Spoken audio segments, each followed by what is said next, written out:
Bismillahirrahmanirrahim. Assalamualaikum warahmatullahi wabarakatuh. Alhamdulillah, alhamdulillahirabbil alamin. Wassalatu wassalamu ala sayyidil mursalin sayyidina Muhammadin wa ala alihi wa sahbihi ajma'in. Amma ba'd.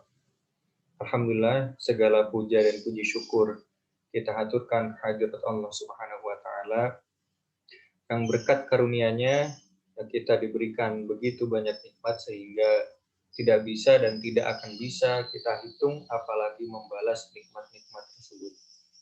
Yang kedua, salawat serta salam semoga selalu tercurahkan kepada junjungan kita Nabi Agung Nabi Muhammad Shallallahu Alaihi Wasallam beserta keluarganya, para sahabat, tabi'ut tabi'in dan umat-umat beliau yang senantiasa melaksanakan sunnah-sunnahnya hingga akhir zaman nanti.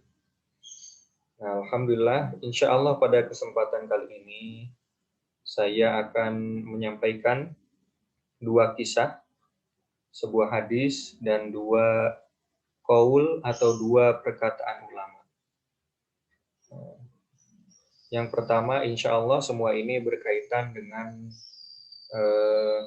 waktu yang sedang kita jalani yaitu bulan Ramadan. Dikisahkan, walaupun ini kisah tentang hal yang gaib, tapi insya Allah kisah ini mengandung hikmah. Nah, dikisahkan bahwa seorang muslim telah meninggal dunia.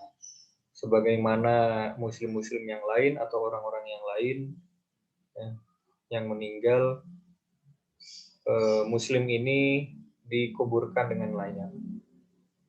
Nah, semua orang sibuk memandikan dia, mengantarkan dia ke dalam kuburnya, ke dalam makamnya, lalu diturunkan, dikubur lagi dan lain sebagainya. Setelah itu mereka meninggalkan sang almarhum ya tidak lebih dari 7 hari, karena itulah maksimal orang yang mati akan ditemani oleh orang yang hidup 7 hari.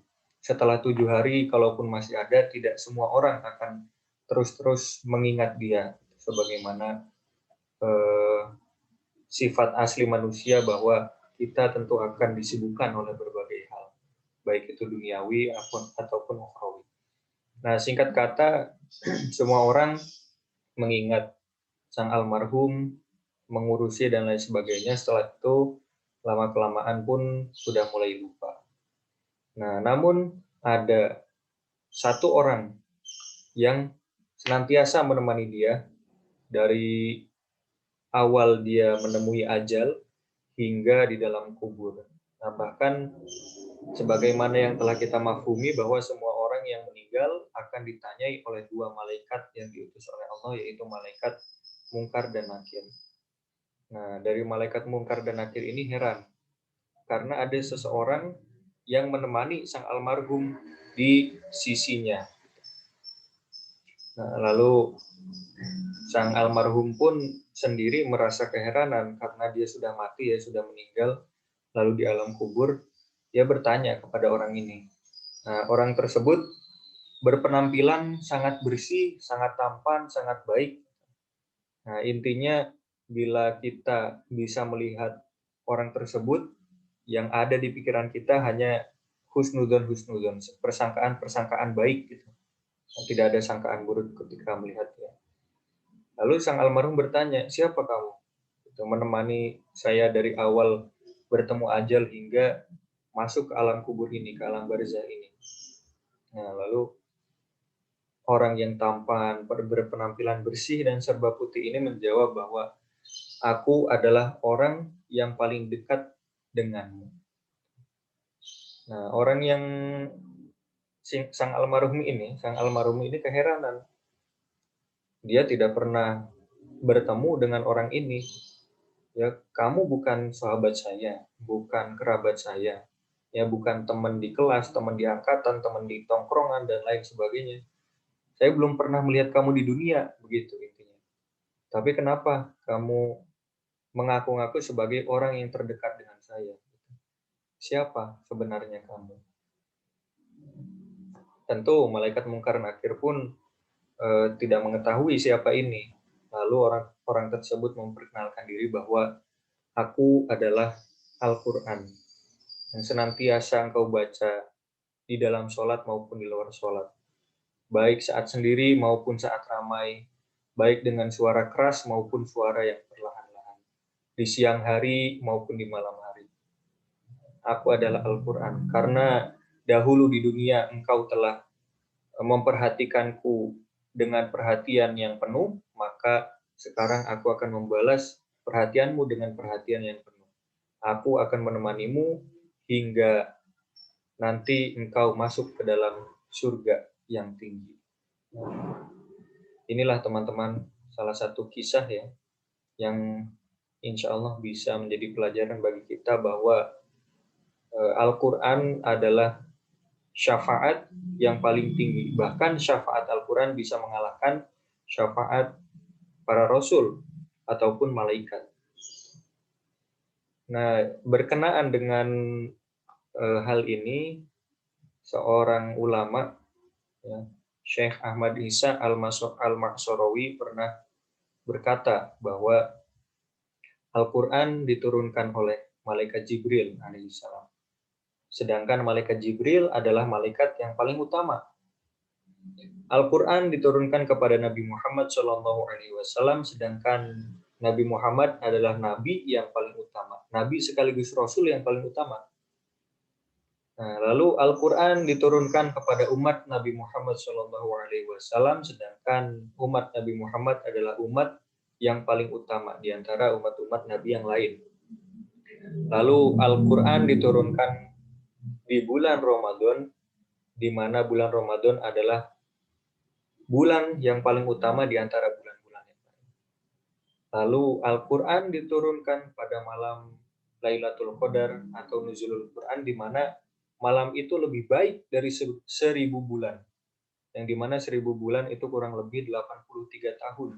Umur seorang manusia dari umatnya Nabi Muhammad. Umatnya Nabi Muhammad rata-rata umurnya 60 sampai 80 tahun. Nah, Al-Quran sudah diturunkan dengan begitu rupa, maka mengapa Al-Quran masih belum bisa masuk ke hati kita? Ini harus dipertanyakan. Nah, dari sisi Al-Qurannya, dia sudah mukjizat yang paling besar, yang paling utama, diturunkan kepada malaikat paling utama, nabi paling utama, umat paling utama, bulan paling utama, malam paling utama. Tapi kenapa Al-Quran masih belum bisa masuk ke dalam hati-hati kita? Jangan tanyakan kepada orang lain, kenapa Al-Quran belum masuk ke hati saya. Tanyakan kepada diri sendiri. Apa yang telah saya lakukan sehingga Al-Quran menolak untuk masuk ke dalam hati saya. Rasulullah SAW bersabda, akan muncul kaum-kaum dari umatku. Berarti konotasinya kaum-kaum banyak, tidak hanya segelintir orang. Akan muncul kaum-kaum dari umatku yang meminum Al-Quran sebagaimana mereka meminum susu. Coba dari hadis ini teman-teman telaah, apakah konotasinya baik atau buruk? Nah, bisa jadi baik karena susu itu menyehatkan, tapi ternyata konotasinya buruk. Kenapa? Karena meminum susu itu lezat, ya menyehatkan dia, tapi dia hanya lewat di tenggorokan. Jadi akan muncul kaum-kaum dari umatnya Nabi Muhammad yang meminum Al-Quran atau membaca Al-Quran sebagaimana mereka meminum susu. Lezat, tapi hanya selewat di tenggorokan. Nah, para ulama menafsirkan bahwa seperti meminum susu ini tidak mentadaburi isinya, baik itu membaca artinya atau mencari tafsir dari ayat tersebut, tidak memakai tajwid dalam membacanya, terburu-buru dalam membacanya. Nah, coba ya, silakan diintrospeksi diri masing-masing. Alhamdulillah, min dalik, semoga kita tidak termasuk dalam golongan-golongan itu. Nah, itu ya. Lalu tadi sudah ada satu kisah, satu qaul ulama dan sebuah hadis. Lalu ada kisah lain. Kisah ini datang dari seorang sahabat yang bernama Fudail bin Iyad. Fudail bin Iyad ini sebagaimana seorang muslim, beliau berhaji ya, berhaji, melaksanakan haji, datang ke Baitullah, melaksanakan wukuf. Nah, di saat melaksanakan wukuf, orang lain berdoa, berzikir ya, meminta ampunan, meminta kebaikan kepada Allah sampai mereka menangis.